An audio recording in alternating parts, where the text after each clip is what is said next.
Bismillahirrahmanirrahim. Elhamdülillahi Rabbil alemin. Ve salatu ve selamu ala nebiyyina Muhammedin ve ala alihi ve ashabihi ecma'in. Allahümme enfa'na bima allamtana ve allimna ma yenfa'una ve zidna ilma. Allahümme arinal haqqa haqqan ve rzuqna ittibah ve arinal batila batilan ve rzuqna ijtinabah.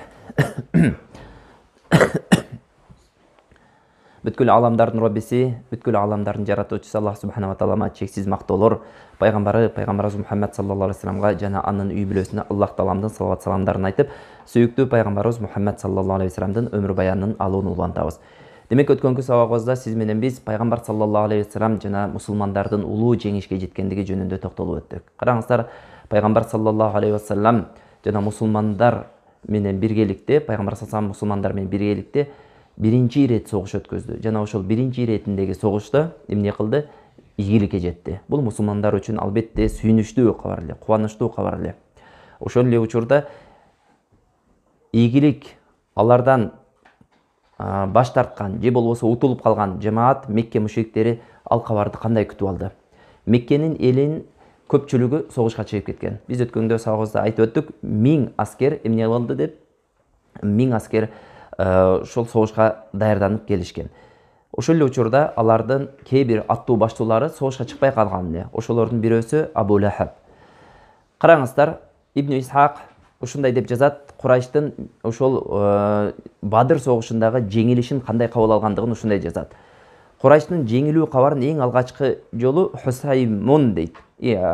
Хайсуман ибн Абдуллах алып келди дейт. Бирок ошол Хайсуман ибн Абдуллах алып келген кабарга көпчүлүгү ишенбеди. Эмне себептен? Себеби мындай болушу мүмкүн эмес эле. 1000 аскер, алардын көпчүлүгүнө эмне соочон, ушундай калкандары бар, кылыч толугу менен куралданган адамдар 300 жана бир канча адамдан утулуп калуусу мүмкүн эмес эле. Албетте акылга салса, бул нерсе эмне туура болбойт эле.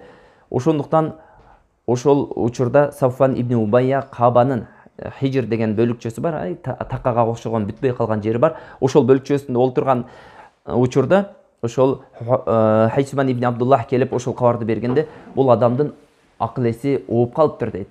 Кимдер өлдү деп сурайт. Ошондо өлгөндөрдүн баардыгын санап берет. Утба ибн Рабия өлдү, Шайба ибн Рабия өлдү, Абул Хакам деп Абу Жахил айтат. Абул Жахил өлдү, Умай ибн Халаф өлдү деп ошондой айтып эсептеп берип атканда, токтоп турчу дейт. Сафван ибн Умайя айтат, токтоп турчу, мен жөнүндө дагы сурагылачы, бунун акыл эси кетип калыптыр, азыр мени дагы өлдү деп айтат дейт. Анан жанагы жерде Сафван ибн Умайя эмне болду десе, Сафван ибн Умайя Хижрдин артында олтурат деп айтат.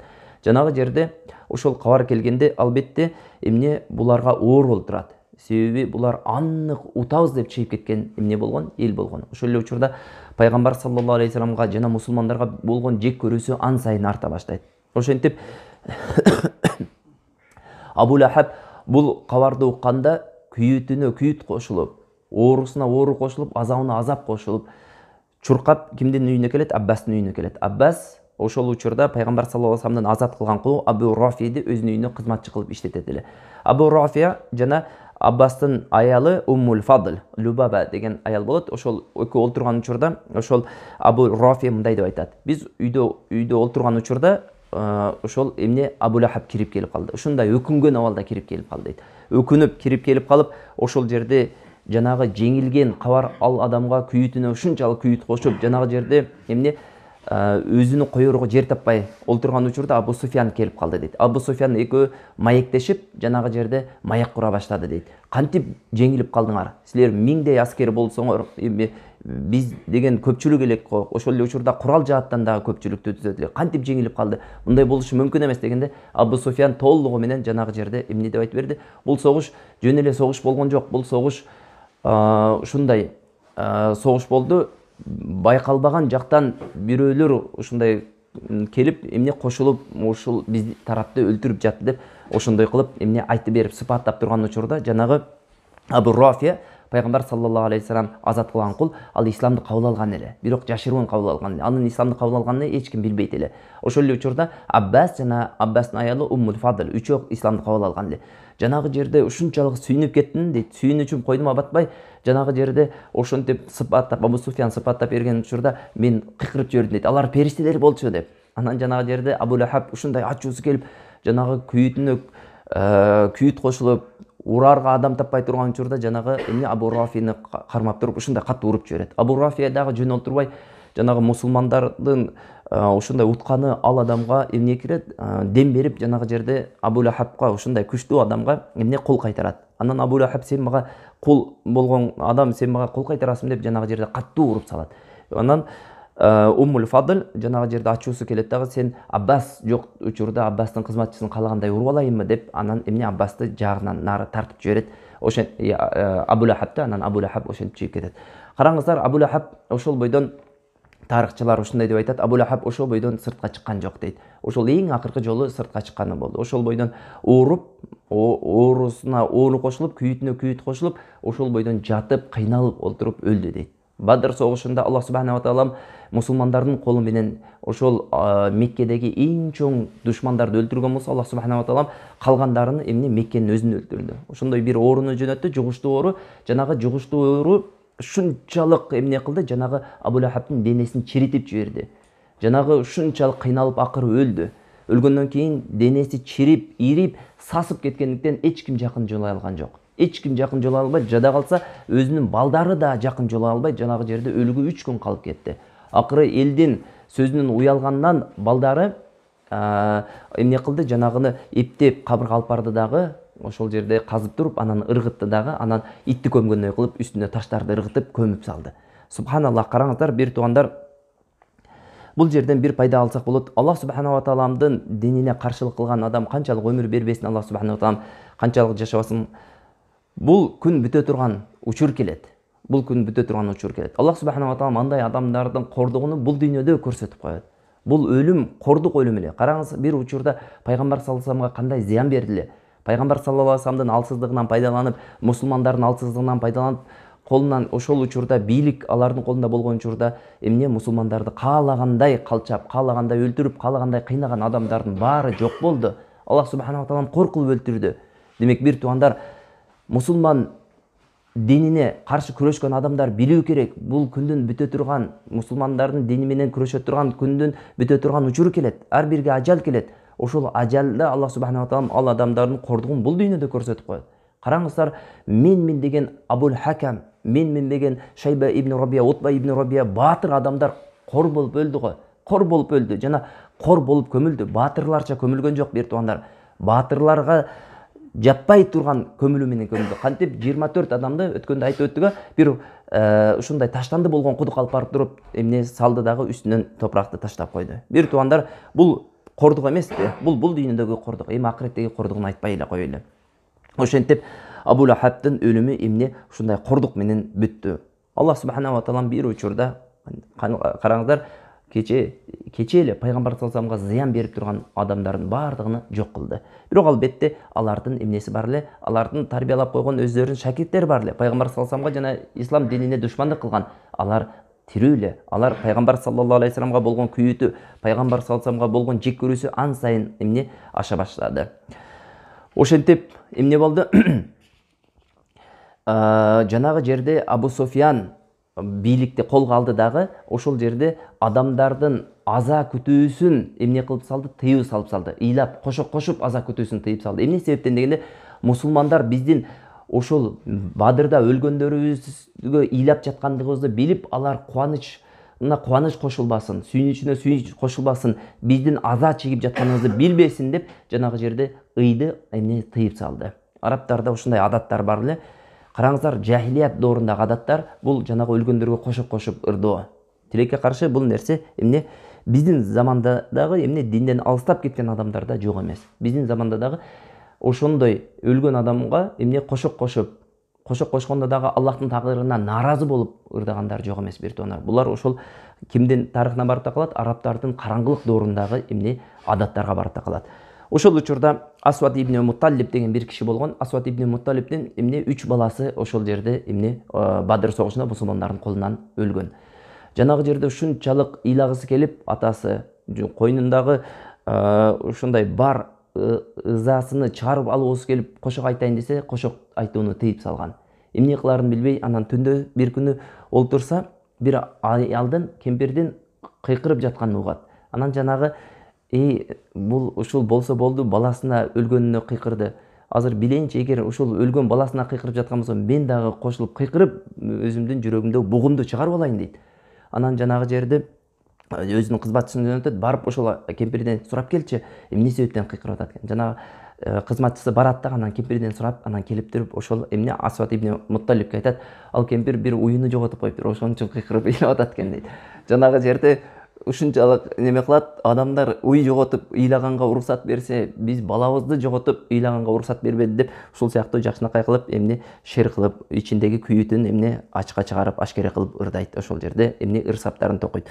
Караңыздар, арабтарда бир туугандар поэзия деген эмне ушунчалык күчтүү болгон ал убакта. Ыр сап токуу деген, ушундай арабтарда пайгамбар саллаллаху алейхи вассалам келгенден алдындан ушунчалык шеар деп коет, ыр саптарыны жөн сүйлөгөндө дагы данышмандуулук менен, ыр саптар менен сүйлөшкөн. Алар ушул нерсени эң маданият, чоң маданият деп билген. Жана алар караңыздар, акыйкатта бүгүнкү күнгө чейин караңыздар, сиз араб тилин үйрөнсөңүз же болбосо араб маданиятын үйрөнсөңүз, көпчүлүгү ошол араб тилиндеги, нукура араб тилиндеги сөздөр ошол пайгамбар саллаллаху алейхи вассалам келерин алдындагы шерлерден алынат, кээ бир сөздөр.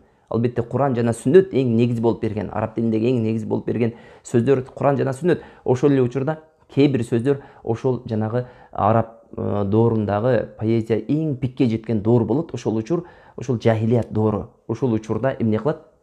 Ошол учурдагы кээ бир шеэрлерди алып келет.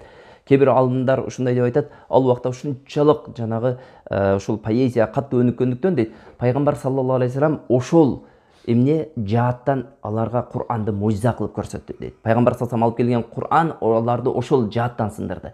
Караңыздар, Иса алейхиссалам келгенде, Иса алейхиссалам эмне болду? Аллахтын изни менен ооруган адамдарды шифа кылды. Көрбөгөн адамдар Аллахтын изни менен көрүп калды Иса алейхиссалам эмне себептерин аткаргандан кийин. Иса алейхиссалам ушундай дарылагандан кийин жанагы пес оорусу менен ооругандар жакшы болуп кетти. Иса алейхиссалам жада калса өлгөндөрдү Аллахтын изни менен тирилтип жиберди. Караңыз, айтайын деген нерсе, Иса алейхиссалам ушунчалык медицина эң чокка жетип турган учурда келип, медицина илимини эмне алсыз калтырган мужиза менен келгенден адамдар, акыл эстүү адамдар ошол замат билип, медицинанын bundan артык жолу жок экенин билип туруп, бул Аллахтын гана мужизасы экенин билип туруп исламды кабыл алып кеткен. Пайгамбар саллаллаху алейхи вассалам келгенде дагы Кур'ан менен, бир аят менен аларды эмне алсыз, аларды эмне күрөшкө чакырганда, алар ушундай өздөрүнүн эң сонун ыр саптар менен чыкканда, Кур'андан бир аятны окуганда пайгамбар саллаллаху алейхи вассалам алар алсыз болушкан. Ошол жерде акыл эстүү, данышман адамдар айткан, бул адам баласынын айта турган сөзү эмес. Бир аят карасаңыз, бир аят аларды алсыз калтырган. Бүтүндөй ушундай араб элин, караңгылык доорунда жашаган, поэзияга ушунчалык башоту менен кирген араб коомун бир аят аларды эмне кылып койгон, алсыз кылган. Көрдүңүздөрбү? Кээ бир адамдар ушул себептүү дагы исламга келген. Бул мужиза, бул Аллах таалам тарабынан болгон гана сөз. Мындай болуш, ушундай болот. Адам баласы мындай ыр сап же болбосо ушундай сөздөрдү токуй албайт деп аяттардын алдында өздөрүнүн алсыздыгын көрсөтүшкөн.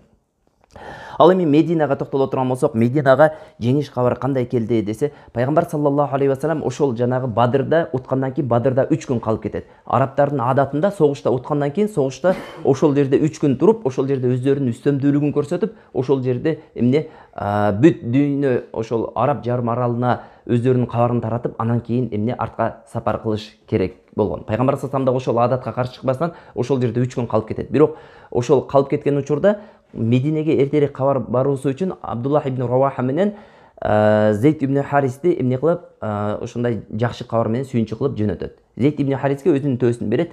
Анан жанагы жерде ошол Мединеде жашаган мунафыктар пайгамбар саллаллаху алейхи вассалам утулду, мусулмандар жеңилип калыптыр деген эмне туура эмес кабарды таратып жиберет.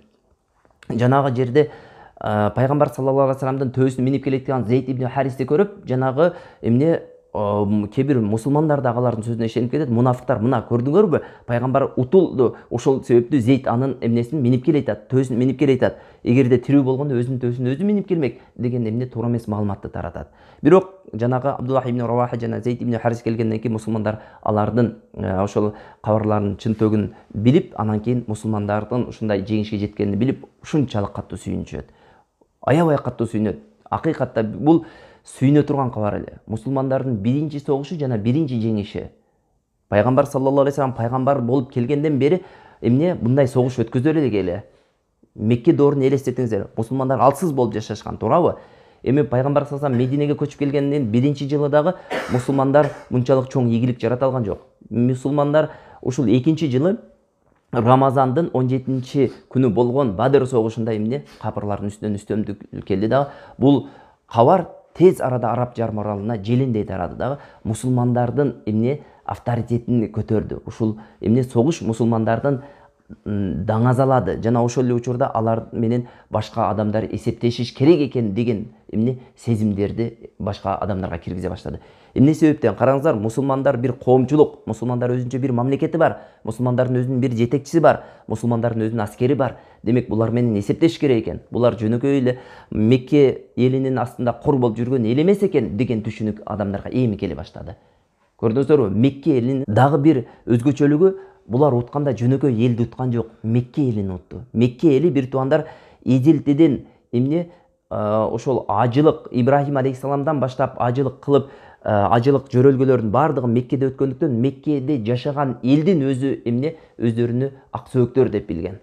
Меккенин эли өздөрү каалагандай ошо ажыга келгендерге жана ошол Меккеде жашагандарга каалагандай эмне мыйзамдарды жазып берет эле, каалагандай мыйзамдарды эмне кылып берет эле, коюп берет эле, ошол мыйзамдын негизинде жашайт эле. Жана кандай нерсе болбосун, айрыкча диний жөрөлгөлөр ошол Меккеден чыгат эле, Меккеден башталат эле, калган жерге эмне ошол Мекке аркылуу тарайт эле.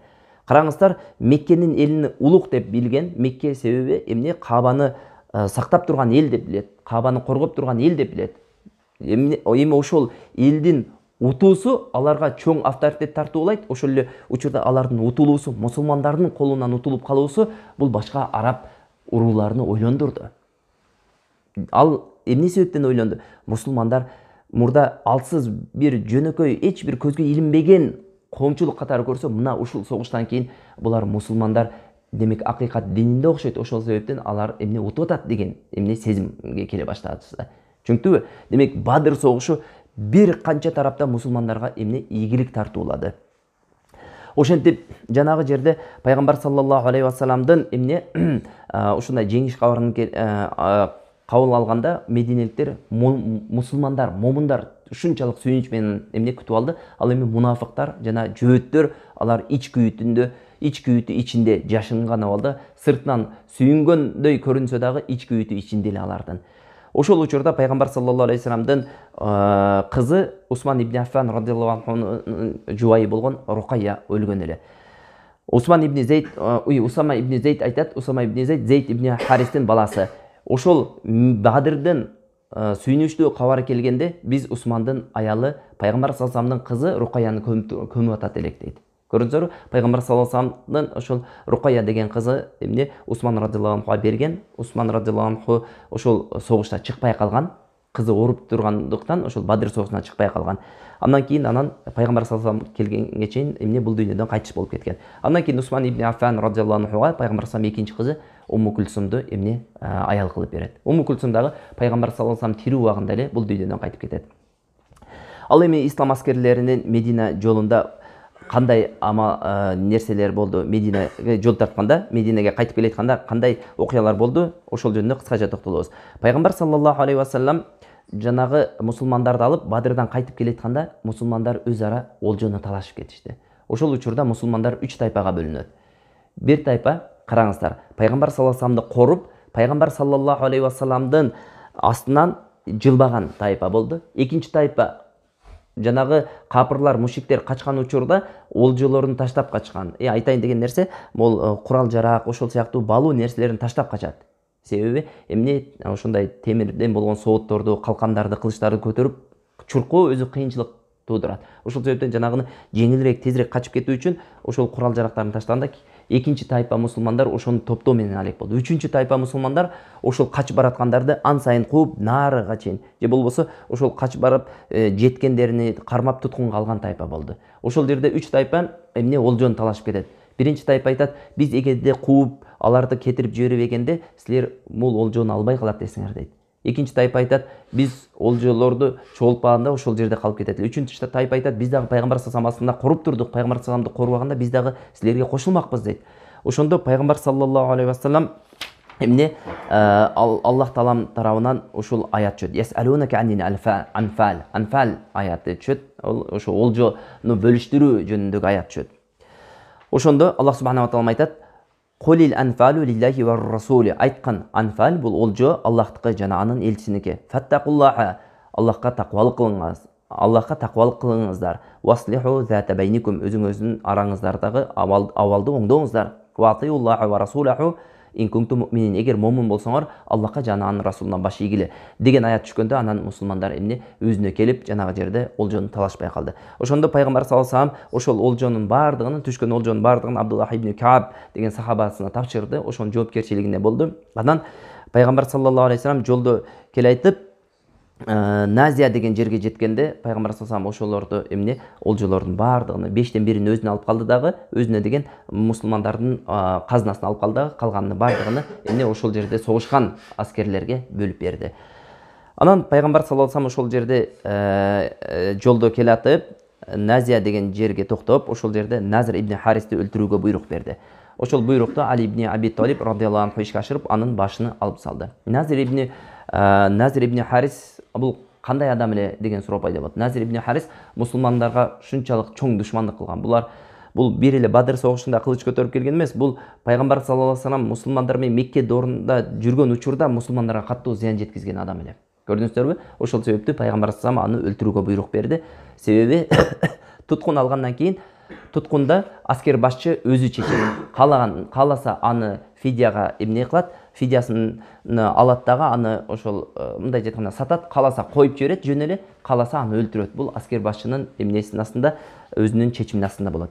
Ошентип Иркоз Зубия деген жерге жеткенде пайгамбар саллаллаху алейхи вассалам Укба ибн Аби Муайтты өлтүрүүгө буйрук берет. Укба ибн Аби Муайт бир туугандар, биз Мекке доорунда айтканбыз кандай зыян бергендигин. Пайгамбар саллаллаху алейхи вассаламдын сажда кылып турган учурда төөнүн ийрип кеткен ичек жабагын алып туруп пайгамбар саллаллаху алейхи вассаламдын башынын үстүнө коюп койгон, ошо менен шылыңдап, ошондой эле пайгамбар саллаллаху алейхи вассаламдын жакасынан кармап муунтуп пайгамбар саллаллаху алейхи вассаламдын бетине түпүргөн адам эле Укба ибн Аби Муайт. Ошол инсанды пайгамбар саллаллаху алейхи вассалам эмне кылат? Өлтүрүүгө буйрук берет. Ошол жерде пайгамбар саллаллаху алейхи вассаламдын буйругун аткарып өлтүрүшөт. Караңыздар, булар бүгүнкү биздин тил менен айтканда согуштун кылмышкерлери эле. Бир туугандар, бул таң калыштуу нерсе эмес. Азыр мисалы өлтүрүп салды, пайгамбар саллаллаху алейхи вассалам өлтүрүүгө буйрук берди десе, кээ бир адамдар үчүн таң калыштуу болушу мүмкүн. Себеби бир туугандар, эң ачынарлуу нерсе, пайгамбар саллаллаху алейхи вассаламды кээ бир адамдар ушундай бир мындай образ катары түшүнөт да. Пайгамбар саллаллаху алейхи вассалам жош, баардыгын кечире билген, баардыгын пайгамбар саллаллаху алейхи ушундай катуу сөйлөсө пайгамбар саллаллаху алейхи вассалам кечирип койчу деп кете бере турган адам катары түшүнөт. Туура, пайгамбар саллаллаху алейхи вассалам ошондой болгон, жумшак адам болгон. Ким үчүн? Момун мусулмандар үчүн. Ушул нерсенин айырмасын билели бир туугандар. Пайгамбар саллаллаху алейхи вассалам момун мусулмандар үчүн ушунчалык жумшак болгон. Балким биздин айткан сөзүбүз дагы аздык кылат пайгамбар саллаллаху алейхи вассаламдын жумшактыгында. Себеби Аллах субханаху ва таалам Куранда "Валау кунта фаддан галидан лан фадду мин хавлик". Эгерде сен орой мамиледе болгондо адамдар артыңдан качып кетмек дейт. Пайгамбар саллаллаху алейхи вассалам жумшак болгондуктан пайгамбар саллаллаху алейхи вассаламдын динине адамдар эмне үйүр топ болуп киришкен. Караңыздар, бирок пайгамбар саллаллаху алейхи вассаламдын бул жумшактыгы согуш майданында капырларга иштетилген эмес. Ошол нерсени жакшылап билели. Капырларга капырларча, душманга душмандай мамиле кылган. Бул бүгүнкү күндө эле эмес, ошол доордун дагы талабы болгон. Бүгүнкү күндөгү деле талап. Бүгүнкү күндө караңыздар, канчалаган согуштар болуп атат, болуп келди. Жакынкы тарыхты караңыз, алыскы тарыхты караңыз. Колго түшкөн туткунду же болбосо ошол душманга жумшак мамиле кылууну бул эмне аскери алсыздык деп билет. Бүгүнкү күндө деле ошол. Караңыздар, Экинчи дүйнөлүк согушунда Гитлер өзүн өзү өлтүрүп жок болду, бирок Гитлердин айланасындагы чоң эмнелерди, ушундай чоң аскер башчыларды кылмыш жазасына тартты. Нюрнберг соту болуп, ошол жерде бардыгын өлүмгө эмне кылды? Өлүм жазасы менен эмне кылды? Жазалады. Туурабы? Бул мындай айтканда таң кала турган нерсе эмес. Бул нерсени айтуудан максат пайгамбар саллаллаху алейхи вассаламдагы адам өлтүргөнбү деген кээ бир адамдар, пайгамбар саллаллаху алейхи вассалам пайгамбар болгондон кийин адамдарга жумшак мамиле кылыш керек го деп эмне ушул жерден мусулмандардын пайгамбары Мухаммад саллаллаху алейхи вассаламды жамандап кеткиси келген адамдар дагы жок эмес. Аларга жооп ушул согушуу аракеттер болот. Согушта бирөөнү өлтүрүү бул эмне? Душман тарапты өлтүрүү бул жанагы нерсе эмес, бул мындай жемелене турган нерсе эмес, балким баалана турган, кадыр баркка жете турган сыпат болуп эсептелет. Түшүндүңбү? Демек биз билейли, пайгамбар саллаллаху алейхи вассаламдын жумшактыгы, пайгамбар саллаллаху алейхи вассаламдын ушунчалык момундарга жумшак мамиле кылуусу бул согуш майданында болгон эмес. Согуш майданында согушта жүргөндөй жүргөн, согушта батырлыгын көрсөткөн. Пайгамбар саллаллаху алейхи вассалам биз айтабыз го, пайгамбар саллаллаху алейхи вассаламдын сыпатын айтсак өзү бизге бүгүнкү күнүбүз аздык кылат. Пайгамбар саллаллаху алейхи вассаламдын ушунчалык көп сыпат, адам баласына кандай жакшы сыпаттар берилген болсо Аллах таалам тарабынан, ошонун бардыгы пайгамбар саллаллаху алейхи вассаламда болгон. Пайгамбар саллаллаху алейхи вассалам бир туугандар, караңыздар, түндөсү намаздын баатыры болгон, күндүзү үйдө күйөөнүн баатыры болгон. Мындай айтканда, аялдарга эң сонун күйөөлүк кылган, балдарына эң сонун аталык кылган, кошунусуна эң сонун кошулук кылган, соода саттык кылганда эң сонун соода саттыкты жүргүзгөн адам болгон, согушта эң сонун баатыр болгон. Пайгамбар саллаллаху алейхи вассаламдын жумшактыгы, пайгамбар саллаллаху алейхи вассаламдын көп-көп ыйлап дуа кылыштыгы согушта эмне тоскоолдук жараткан эмес. Пайгамбар саллаллаху алейхи вассалам согушта баатырга айланган. Ал эми үйгө келгенде, жай намазга турганда пайгамбар саллаллаху алейхи вассалам намаздын баатыры болгон. Көрдүңүздөрбү? Бир сыпаты, пайгамбар саллаллаху алейхи вассалам бир сыпаты экинчи сыпатына эч качан тоскоолдук жараткан эмес. Бүгүнкү күндө биздин мусулмандар үммөтүнүн эмне тетириси, бүгүнкү күндө мусулман үммөтү пайгамбар саллаллаху алейхи вассалам эмне ушундай жыртык кийим кийген, жыртык кийим кийиш керек сүннөт деп өзүнө дербиш көрсөткөн мусулмандар дагы жок эмес. Пайгамбар саллаллаху алейхи вассалам ушундай дербиш болгон, валиядан билле, пайгамбар саллаллаху алейхи вассалам дербиш болгон деп эмне дербиштей элес булас калтырган адам дагы жок эмес. Акыйкатта кээ бир китептер бар, эгерде окуп чыккан болсоңуз, пайгамбар саллаллаху алейхи вассалам дербиштей кылып сыпаттап койгон. Аскетчилик менен сыпаттаган. Туура, пайгамбар саллаллаху алейхи вассаламда аскетчилик болгон. Аскетчилик деген тарку дүйнө, дүйнөнү таштоо деген нерсе болгон.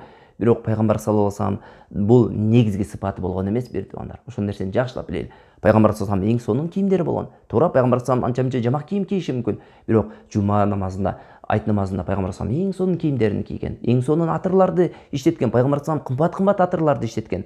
Көрдүңүздөрбү, бир туугандар, сиз менен биз пайгамбар саллаллаху алейхи вассаламдын өмүр баянын эмне үйрөнүшүбүз керек. Жана үйрөнгөндө дагы бир китеп менен чектелип албастан бир канча китептерди окуп чыксак, ошондо пайгамбар саллаллаху алейхи вассаламдын чыныгы элеси бизге калат, бир туугандар. Бүгүнкү күндө кыргыз тилине которулган кээ бир китептер пайгамбар саллаллаху алейхи вассаламды бирөөсү бир жааттан эле сыпаттап койсо, экинчи бирөөсү башка бир жааттан сыпаттап койгон. Мына Сафиур Рахман аль-Мубаракфури ушул алым инсандын ушул китебинин өзгөчөлүгү жана ушул китепти тандаганыбыздын себеби да ушул, бул пайгамбар саллаллаху алейхи вассаламды бардык жааттан алып кетет. Түшүндүңбү? Бир жаатка чектеп койбойт, бардык жактан. Согуштун баатыр экендигин баяндап берди. Үйдө күйөөнүн эң сонун күйөө экендигин баяндап берет.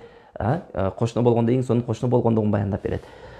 Демек, пайгамбар саллаллаху алейхи вассалам ошентип эмне Уқба ибн Абу Муайт менен Назр ибн Харисти өлтүрүүгө буйруп, алар эмне ошол жерде өлтүрүлөт. Мединеге жетип келбейт. Андан кийин пайгамбар саллаллаху алейхи вассаламды куттуктоо үчүн сахабалар, ошол жанагы Мединеде калып кеткен сахабалар эмне утурлап пайгамбар саллаллаху алейхи вассаламдын алдына чыгышат. Рауха деген жерге жеткенде пайгамбар саллаллаху алейхи вассаламдын алдынан тосуп чыгып, ушунчалык кубаныч менен пайгамбар саллаллаху алейхи вассаламды эмне тосуп алышат. Пайгамбар саллаллаху алейхи вассалам кээ бир сахабалар келип өздөрүнүн үзүрлөрүн айтат. Ошолордун бирөөсү Усайд ибн Худайр. Усайд ибн Худайр айтат: "Эй Аллахтын элчиси, мен сизди жөн эле кербенге чыгып баратат деп чыкпадым эле. Эгерде чындап согуш болуусун билгенде мен чыгат элем" дейт. Пайгамбар саллаллаху алейхи вассалам чындыкты айттың дейт. Караңыздар, акыйкатта пайгамбар саллаллаху алейхи вассалам ошол адамдарды жийип турган учурда биз мурдагы сабактарыбызда токтолгонбуз, сахабаларына эмне деп айтты эле? Биз ошол Абу Суфьяндын кербенин алган эле баратабыз деп айткан. Согуш жөнүндө сөз болгон эмес. Согуш кийин тагдырдын ушундай таказасынын негизинде Аллах субханаху ва тааланын пешинесине ошол нерсени жазып койгон экен. Ошол жөн эле кербенге чыккан сахабалар эмне ушундай согуш менен кайтып келиши жана согушта ийгилик жаратты. Болбосо пайгамбар саллаллаху алейхи вассаламда экили атчан бар эле.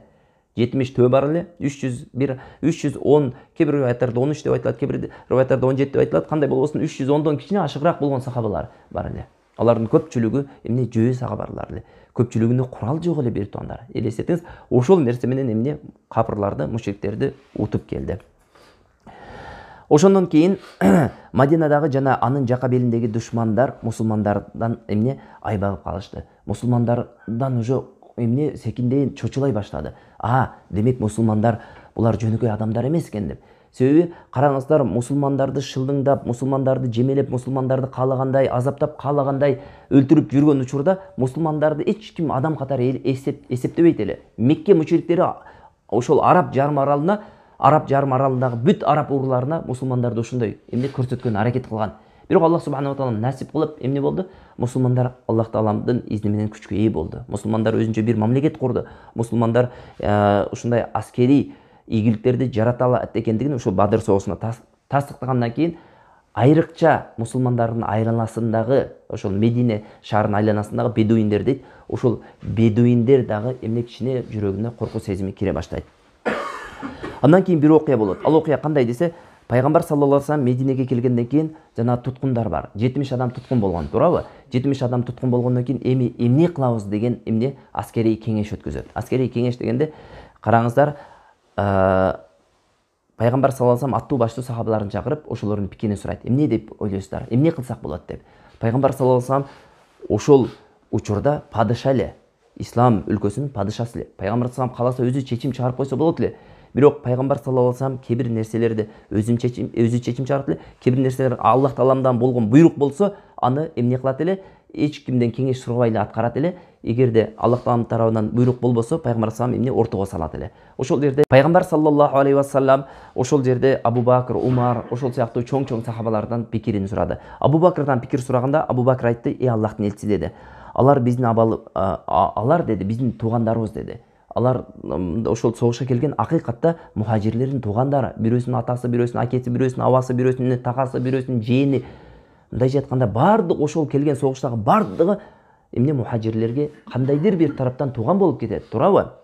Ошол себептүү эмне дейт? Тууган уруктарыбыз. Ошондуктан алардан жан башына фидия төлөмүн алайлы дагы, анан аларды коюп жиберели дейт. Фидия деген аларды мындай жатканда кунун алып туруп сатып жиберели деген.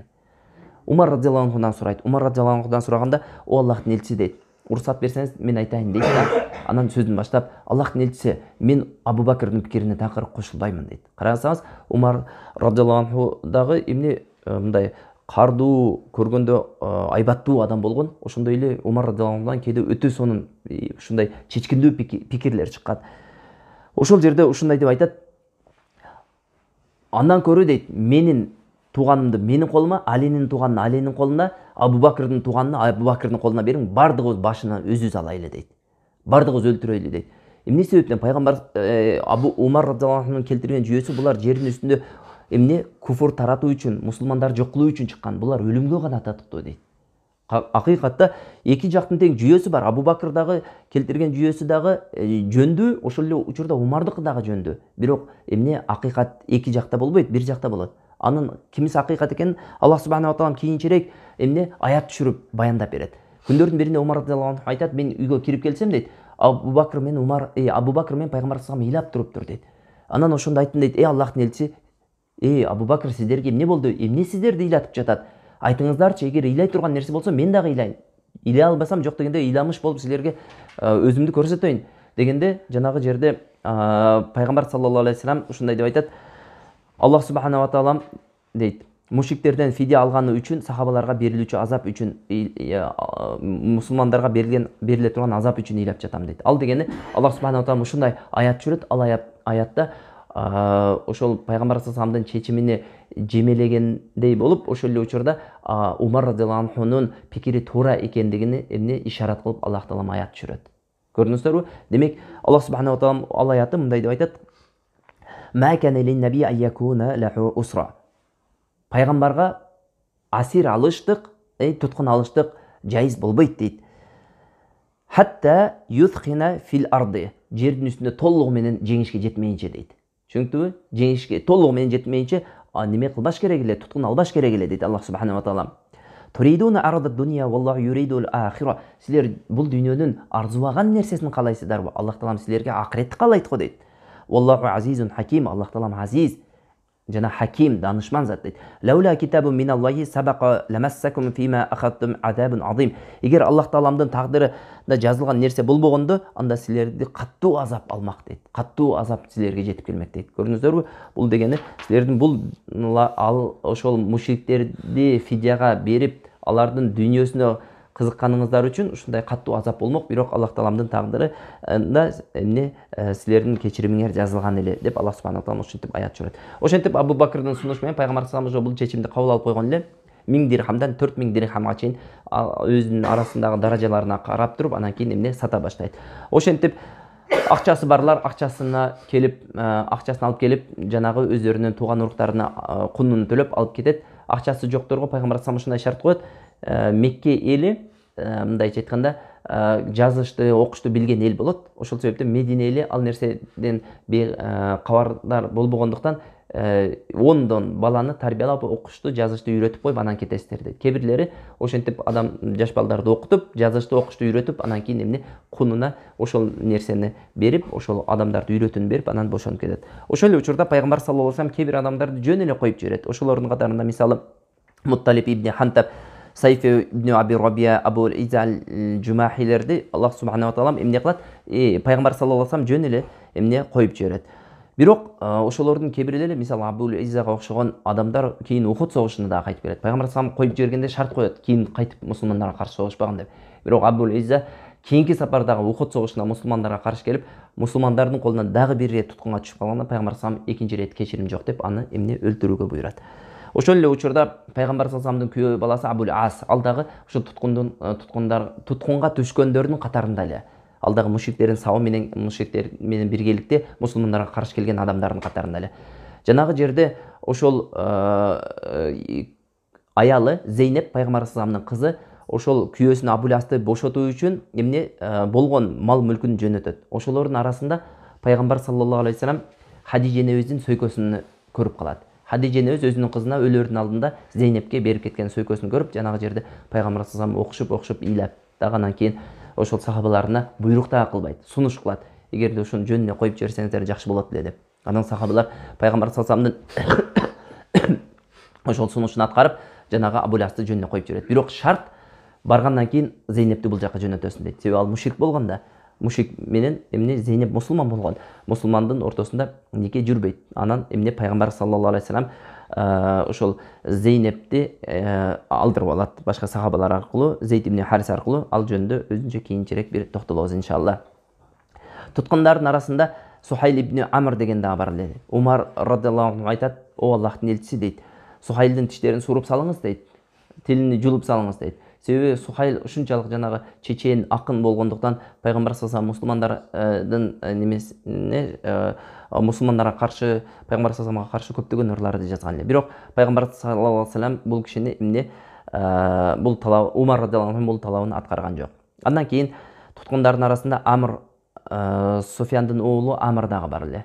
Абу Суфяндын уулу Амр дагы бар эле. Аны Абу Суфян Меккеде Саад ибн Нуман деген мусулманды кармап алган болот, ошого алмаштырат. Демек алмаштыруу жолу менен дагы кээ бир эмне мушриктердин немесин бошотот. Андан кийин бир туугандар, Куранга эгерде назар сала турган болсок, Куран дагы ушул Бадыр согушун баяндайт. Кайсы сүрөдө десе, Анфал сүрөсүндө. Чүнктүбү Анфал сүрөсү ушул Куранда, Анфал сүрөсү бул Тауба сүрөсүнөн мурдагы сүрө толугу менен ушул Бадыр согушу жөнүндө баян кылат. Эгерде жакшылап назар салып, тадаббур кылып окуй турган болсоңуз, ошол жерде Аллах субханаху ва таала эң биринчи мусулмандардын мурдагы жахилият доорундагы абалына кыскача токтолуп өтөт. Жахилият доорундагы алардын түшүнүктөрү кандай эле, алардын ушундай согуштары кандай эле, ошол жөнүндө кыскача токтолуп өтүп, андан кийин өзүнүн кайыптан жиберген жардамын эскерет. Себеби мусулмандар менменсинип, текеберлик кирип кетип, биз уттук деп жүрбөсүн үчүн Аллах субханаху ва таала эмне Аллахтын жардамы менен уткандыгы жөнүндө эскертет. Албетте мусулмандар эмне Аллахка гана таваккул кылыш керек. Эч качан куралга же болбосо санга таянбаш керек. Эгерде санга, куралга таянган боло турган болсо, алар деле ошол мушриктерден эч бир айырмасы жок болуп калат. Балким алардын таваккулу кимге болуш керек? Аллахка гана болуш керек деген эмне аяттар менен ишарат кылат. Андан кийин Аллах субханаху ва таала бул сүрөдө мусулмандарга пайгамбарын бул согушка кандай максат жетелеп келгенин баяндап берет. Ар бир салгылашууда жеңишке алып бара турган сыпаттар менен адептерди көргөзүп берди. Көрдүңүздөрбү? Бул ушул сүрөдө согуштагы чыныгы ийгиликке жетелей турган сыпаттарды, адептерди көрсөтөт. Бир туугандар, мусулмандардын согушу башка согуштардан өзгөчөлөнүп турат. Себеби мусулмандардын согушунун эмне дайыма шарият көрсөткөн адептер жана шарият көрсөткөн негиздердин астында болот мусулмандардын согушу. Мусулмандар дайым эле капырлар кылган, мындайча айтканда, инсаниятка дурус болбогон, такыр мындайча айтканда, согуштун адебинен чыгып кете турган нерселерди колдонбойт бир туугандар. Караңыздар, бүгүнкү күндө сиз менен биз жашап жүргөн ааламда, биз жашап турган доордо десек дагы адашпайбыз, канчалаган согуштар болуп атат. Ошонун канчалаганы ошол согушууда эң жанагы ыплас болгон метод, ыкмаларды колдонгонун билебиз. Бир туугандар, согушта ар түрдүү ыкмалар бар. Бактериялык согуш деп коет, же болбосо согушта жанагы согушпаган адамдар менен согушуу. Мисалы көрүп жүрөбүз, бир туугандар, капырлар акыркы мисалы 100 жылдыкта өзү экинчи дүйнөлүк согуш бүткөндөн кийинки согуштарды карасаңыз, мусулмандар менен капырлардын ортосунда гана болуп атат. Мусулмандар менен капырлардын ортосунда. Жакшылап тарыхка назар салыңыз эле. Ошол согуштарды жакшылап карасаңыз, ушунчалык деңгээлде согуштун немесини өздөрү жанагы келишкен согуштун адептери бар. Бул капырлардын ичинде дагы согуштун адептери бар. Бирок ошону каалагандай бузуп атканын байкайбыз, бир туугандар.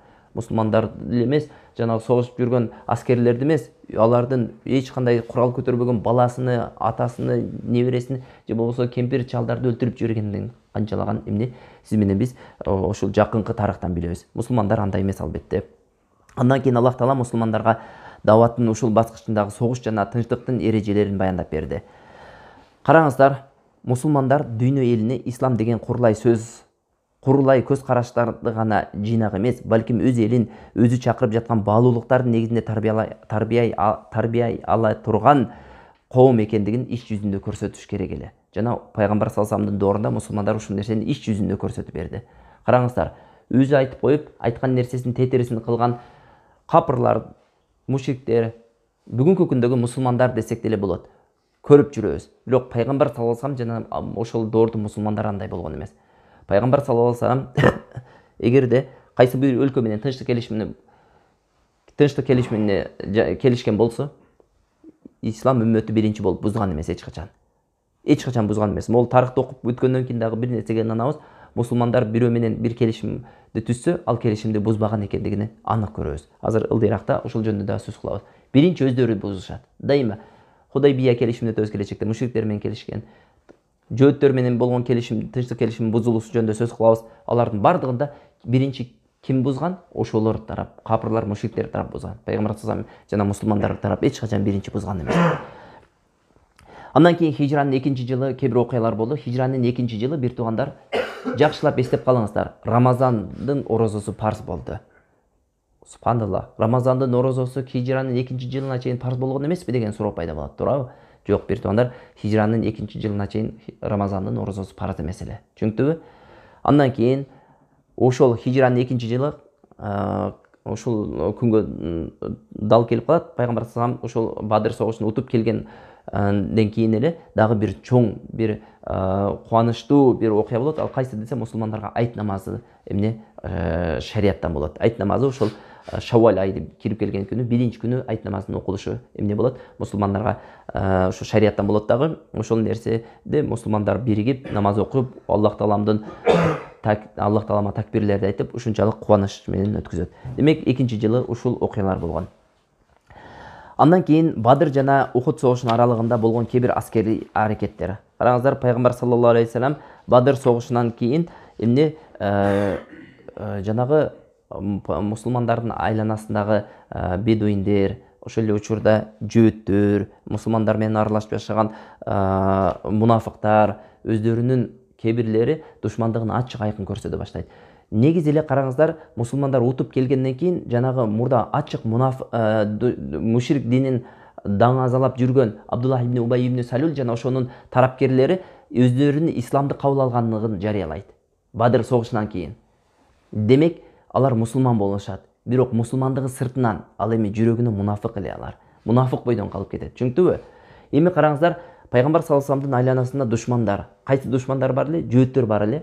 Ошол эле учурда мунафыктар бар эле. Бардыгы бул согушта мусулмандардын утуп алганын ушунчалык күйүт менен кабыл алгандар эле. Ошол эле учурда пайгамбар саллаллаху алейхи вассаламдын айланасында, тактап айтканда Мединенин айланасында жашаган бедуиндер бар эле. Бедуиндер дагы пайгамбар саллаллаху алейхи вассаламга ошол күндөн баштап душмандыгын ан сайын арттыра баштайт. Эмне себептен? Себеби пайгамбар саллаллаху алейхи вассалам алып келген жашоо бул Аллахтын шариаты менен жашаш керек эле. Пайгамбар саллаллаху алейхи вассалам ошол нерсени эмне кылат эле? Исламга кирген адамдарга ошол нерсе менен жашоону көргөзөт эле. Бедуиндер ошол Мединенин айланасында жашаган бедуиндер деп кимдерди айтат? Биздин тил менен айтканда кыштактык арабтар деген. Чөнтүбү алар каракчылык, талап тоноочулук ошол сыяктуу нерсе менен өмүр өткөзгөн. Эми эгерде ислам дини келип калган болсо, алардын үстүнөн ислам дини үстөмдүүлүк кылган болсо, алар эмне кылат? Ошол жанагы мурдагы кылып жүргөн адаттарынан тыйылып калабы? Себеби ислам дини каракчылык, тоноочулуктан тыйган, бирөөнүн малын батыл жол менен жештиктен тыйган. Алар ошол нерседен эмне кооптонуп, мусулмандарга душмандыгын арттыра баштайт. Көрдүңүздөрбү? Бир туугандар, ар кимдин ар түрдүү максаты бар душмандык кылууда. Жөөттөрдүн өзүнүн эмнеси бар? Өзүнүн жеке максаты бар. Ошондой эле мунафыктардын жеке максаты бар. Ошентип пайгамбар саллаллаху алейхи вассаламдын айланасында эмне ушундай душмандар көбөйдү. Ошол эле учурда пайгамбар саллаллаху алейхи вассаламга каршы согушкандар дагы пайда боло баштады. Караңыздар, Аллах субханаху ва таала ушундай деп сыпаттады: "Ла таджиданна ашаддан наси адавата лиллазина аману ал-яхуд валлазина ашраку".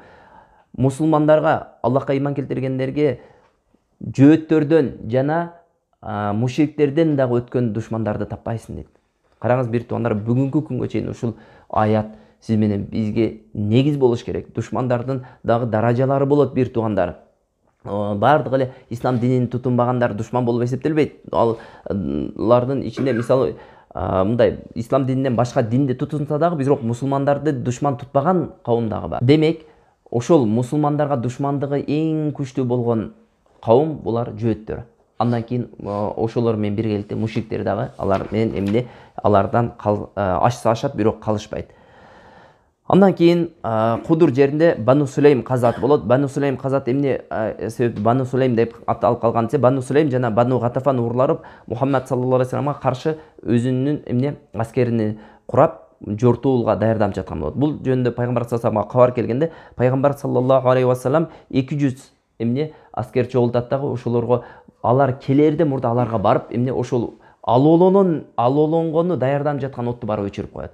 Пайгамбар саллаллаху алейхи вассалам, караңыздар бир туугандар, жашоодогу даанышмандуулугу өзүнчө бир сабак. Ошол эле учурда согуштагы тактикасы дагы пайгамбар саллаллаху алейхи вассаламдын өзүнчө бир китеп болуп жазылса болот. Пайгамбар саллаллаху алейхи вассалам жөнөкөй адам эмес. Пайгамбар саллаллаху алейхи вассалам биз айтканбыз го, согушта эң күчтүү эмне согуш ыкмасын билген, согуштун тактикасын күчтүү билген, стратегиясын жакшы түшүнгөн адам болгон деп. Караңыз, пайгамбар саллаллаху алейхи вассалам жанагыларды алып келип Мединеде кайра согушуп олтурбастан жанагылар эми алоолонуп жанайын деген отту барып өчүрүп коет. Ошентип жанагылар даярданып турган учурда пайгамбар саллаллаху алейхи вассалам барып басып калат. Ошентип жанагылар качып кетет. Пайгамбар саллаллаху алейхи вассаламга 500 эмнеге түшөт? Олжого түшөт. Ошол 500-дөн 5тен бирини мусулмандардын казынасына калтырат, калганын ар бирине 2ден кылып ошол жерде катышкан адамдарга 2ден кылып бөлүп берет. Андан кийин пайгамбар саллаллаху алейхи вассаламга бир эмне кутум уюштурулат. Ал кандай десе, пайгамбар саллаллаху алейхи вассаламды өлтүрүү үчүн Мекке мушриктери бир аракетин жасап көрүшөт. Пайгамбар саллаллаху алейхи вассаламга, мусулмандарга ушунчалык кеги бар, ушунчалык жек көргөн адамдардын бирөөсү Умайр ибн Вахб жана Сафван ибн Умайя күндөрдүн биринде эмне Кабанын астында олтуруп сүйлөшүп калышат. Кабанын астында олтуруп ошондо Умайр ибн Вахб ушундай деп айтып калат: аттиң дейт. Ошо Умайр ибн Вахбтын баласы пайгамбар саллаллаху алейхи вассаламдын колунда туткун болуп жаткан болот. Аттиң дейт, кана эле эгерде менин мүмкүнчүлүгүм болсо, менин карызымды төлөй турган адам болсо, жана мен өлгөндөн кийин баламды жетим калтырбай жакшылап камсыздай турган адам болсо, мен барып эмне Мухаммадты сөзсүз өлтүрүп келмекмин дейт. Ошол баламды шылтоо кылып барып Мухаммадты өлтүрүп келмекмин дейт. Жанагы жерде Сафван ибн Умайя бул мүмкүнчүлүктү ушунчалык мындай маңыздуу экенин түшүнөт дагы, бул мүмкүнчүлүктү коюп жүрбеш керек дейт дагы. Токто дейт, мен сага кепилдик, мен балдарыңды кепилдикке аламын дейт. Жана карызыңды дагы төлөп берүүгө кепилдикке өтөмүн дейт. Сен баргын дагы өлтүргүн дейт. Ошол балаңды шылтоо кылып барып туруп Мухаммадты өлтүргүн дейт. Жанагы жерде ошол экөөнүн сөзүн эч ким укпайт. Умайр ибн Вахб менен Сафван ибн, караңыздар, Умайянын ошол сөзүн эч ким укпайт. Жанагы жерде экөө тарап кетет. Анан кийин жанагы эмне Умайр ибн Вахб келет дагы кылычыны жакшылап курчтап, анан ууга салып, анан жанагы жерде Мединеге аттанат. Мединеге аттанып, Мединеге кирип барган учурда пайгамбар саллаллаху алейхи вассаламдын сахабалары ошол эмне мечиттин сыртында олтурган болот. Умар радиллаху анху жанагы Умайр ибн Вахбтын келатканын Умайрды жакшы тааныйт да, себеби пайгамбар саллаллаху алейхи вассалам Меккеде жүргөн учурда душмандык кылган. Ошол эле учурда Умар радиллаху анху өзү мухажирлерден болот. Аны жакшы тааныгандыктан бул Аллахтын душманы келет. Бул ушул мындай келүүсүнөн бир жаман максатта келатканы көрүнүп турат дейт. Себеби кылычы кынында болот. Анан жанагы жерде ансарийлерге буйрат, тургула дагы мону кармагыла деп. Пайгамбар саллаллаху алейхи вассаламга кирбесин дегенде пайгамбар саллаллаху алейхи вассалам жок, тим коюп жиберерле дейт. Анан пайгамбар саллаллаху алейхи вассалам астына кирип барат. Ошол жерде Умар радыйаллаху анху жанагы сахабаларга буйрат, кармап тургула деп. Бирок пайгамбар саллаллаху алейхи вассалам жок, тим коюберле дейт. Анан жанагы Умайр ибн Вахб айтат: кирип келгенден кийин мен балам ушундай туткунга түшүп калды эле дейт. Пайгамбар саллаллаху алейхи вассалам: эмне максаттан келдиң дейт. Киргенде эле эмне максатта келдиң дейт. Балам туткунга түшүп калды эле, ошол туткундан бошотуу үчүн келдим дейт. Пайгамбар саллаллаху алейхи вассалам: чыныңды айткын дейт. Жанагы жерде Умайр эмне дейт? Жок, чынымды айтып атам, мен ушул баламды куткаруу үчүн келдим дейт. Анда кылычыңды эмне үчүн асып турасың дейт. Эмне үчүн кылычың кыныңда дейт. Жанагы жерде эптеп сөздөн кутулуп кетүү үчүн бул кылыч кече Бадырда пайда бербеген, эми пайда бере беле. Бул кылычтан эч кандай пайда жок дейт. Пайгамбар саллаллаху алейхи вассалам жалган сүйлөбөгөн дейт. Кече Кабанын астында Сафван ибн Умайя менен экөөң сүйлөшүп отурдуң. Ошондо сен өзүңдүн карзыңды жана балдарыңды кепилдикке ала турган адам болгондо Мухаммадты өлтүрөмүн дегенде Сафван ибн Умайя ошол нерсени кепилдикке алды. Жана сен мени өлтүрүү үчүн келдиң дегенде жанагы жерде ошол замат эмне Умайр ибн Вахб исламды кабыл алат. Бул нерсени экөөбүздөн башка эч ким билген эмес. Бир гана экөөбүз гана билгенбиз дейт. Сени Аллах таалам тарабынан кабар түшүп турат дегенге ыйман келтирбейт элек. Мына бүгүн ыйман келтирдим деп туруп, ашхаду ла иляха иллаллах ва ашхаду анна Мухаммадан абдуху ва расулуху деп ыйман келтирет. Караңыздар, анан жанагы жерде Сафван ибн Умайя ар бир Медине тараптан келген адамдарга: Умайр, силер өз Мединеге ушундай кабар таратат, жакында бир кабар угасыңар, ал кабарыңар чыраңарга май тамызат, ушундай сонун кабар угасыңар деп сүйүнүп ар бир келген адамдан ушул Умайр ибн Вахбдын немесин маалыматын сурай баштайт. Анан бир күн угуп калат, Умайр ибн Вахб жөнүндө ал исламды кабыл алды деп. Анан чын төгүн билгенден кийин эмне дейт? Умайр ибн Вахб менен мындан кийин эч качан сүйлөшпөйм, эч качан бул менен мамиле кылбайм деп ошентип ант ичет. Караңыздар, Субханаллах ва макару ва макараллах валлаху хайрул макирин деген аят бар. Аллах макир кылды, Аллах таалам алардын үстүнө макир кылат, Аллах таалам макир кылуучулардын, айлекелик кылуучулардын эң жакшысы дейт. Караңыздар, алар ойлойт ислам динини өчүрүп салууну, ислам динини такыр жоюп салууну. Бирок Аллах субханаху тааламдын дини эч качан эмне алардын каалоосундай болбойт бир туугандар. Аллахтын дини жете берет. Аллах тааламдын динини жеткизгендер боло берет жана ошол аркылуу Аллахтын дини дүйнө ааламына тарап бере берет. Канчалык Мекке мушриктери сыяктуу аракет кылбасын адамдар ошондой динди тосуп коюуга, бирок бул дин Аллахтын дини болгондуктан Аллахтын дини сиз биздин каалообузга карабастан, адамдардын каалоосуна карабастан дүйнө ааламына тарай берет бир туугандар. Андан кийин дагы бир окуя болот, ушу менен жыйынтыктайбыз иншаллах. Караңыздар, Ибн Исхак жазат, Шас ибн Кайстын фитнасы. Шас ибн Кайс ким болгон? Бул алжып калган, уже карып калган чал, жөөт, еврей болгон. Пайгамбар саллаллаху алейхи вассалам келип, мусулмандар биримдикте жашап, айрыкча мусулмандардын арасында дагы ансарийлер болгон, Аус жана Хазрач урусу биримдикте жашап, ушунчалык ынтымактуу болуп жашап аткандыгы аларга эмне жанагы жүрөгүндөгү хасатыны көрө албастыгын ан сайын күчөтөт. Жүрөгүндөгү күйүтүнө күйүт коштурат. Караңыздар, жөөттөр өзү негизи эле иншаллах кийинки сабактыбызда ошол жөөттөрдүн кыянаттылык жөнүндө сөз кылабыз. Бүгүн үлгүрбөй калат экенбиз. Жөөттөр өзү негизинен касамкор, аманатка кыянат кылган, жердин үстүнө бузукулук тараткан эл болуп тарыхы белгилүү бир туугандар. Ойлобоңуздар, бүгүнкү жөөттөр сизге, бизге эгерде бир убада берсе, убадасын аткарат деп. Бир туугандар, бул жөөттөр менен кечеги жөөттөрдүн айырмасы жок. Булар пайгамбарны өлтүрүп жиберишкен, пайгамбарларына кыянаттык кылган, пайгамбарларыны ушундай душмандык кылган эл эми элестете сизге жакшылык кылабы? Бир туугандар, жөөттөр, биз бул жөөттөрдү билүүбүз үчүн Аллах субханаху таалам жөөттөр жөнүндө канчалаган аяттарды түшүрдү. Бирок эң ачынаарлуусу, бүгүнкү күндө сиз менен биздин душманыбыз жөөттөр эмес, сиз менен биздин душманыбыз ким? Өзүбүздүн мусулмандар болуп калды. Аларга иш деле калбай калды. Айтайын деген нерсе, Шас ибн Кайстын фитнасын караңыз. Ушул алжып, бир буту жерде, бир буту көрдө калса дагы мусулмандарды бир фитна кылып, мусулмандардын ортосундагы араздашууну күчөтүп, мусулмандардын ичиндеги козголоңду, дүрбөлөңдү күчөтүп, эмне ошол нерсе менен алек болду. Жанагы мусулмандардын биримдүүлүктө жашап атканы ал адамга жакпады. Жанагы жерде эмне кылды? Жанагы жерде бир жаш баланы, Аус жана Хазрач бардыгы биримдикте жакшынакай ынак болуп жашап жатканын көрүп туруп, көрө албай бир жаш баланы жиберди дагы, барып туруп дейт, сен жанагы ошол Аус жана Хазрачка баргандагы алардын мурдагы согуштарын эскерткин деди. Алардын Аус жана Хазрачтын ортосунда көптөгөн эмне согуштар болгон. Ошол согуштардын ичинен кээ бир согуштарда көп кан төгүүлөр болгон. Ошол согуштарды барып эскерткин. Аус менен Хазрач мурда кандай душман эле деп эмне ошону эмне кылат, айтат. Жанагы жаш жигит барат дагы ошол мусулмандардын ортосуна барып, сөзүнүн ортосуна кирип барып, анан аралашып олтуруп, анан жанагы Аус жана Хазрачтын ортосундагы мурда болуп өткөн окуяларды эскере баштайт. Ал Аус жактан канча адам өлгөн, Хазрач жактан канчалык адам өлгөн. Жанагы жерде Аус жана Хазрачтын ошол айткандан кийин бири-бирине душмандыгы күчөп, жанагы жерде өздөрүн кармай албай, жада калса кылыч көтөргөнгө чейин барат бири-бирине.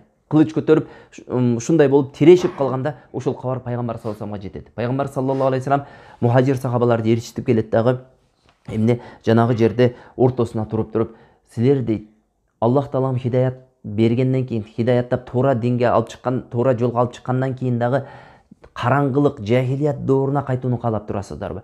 Араңыздарда мен барып туруп бири-бириңиздерге кылыч көтөрөсүңөрбү деп пайгамбар салам ушунчалык каттуу жанагы жерде эмне насаат кылгандан кийин жанагылар кылган амалына өкүнүп, шайтан алардын арасынан аралагандыгын байкап, анан эмне окушуп ыйлап пайгамбар саламдан кечирим сурайт.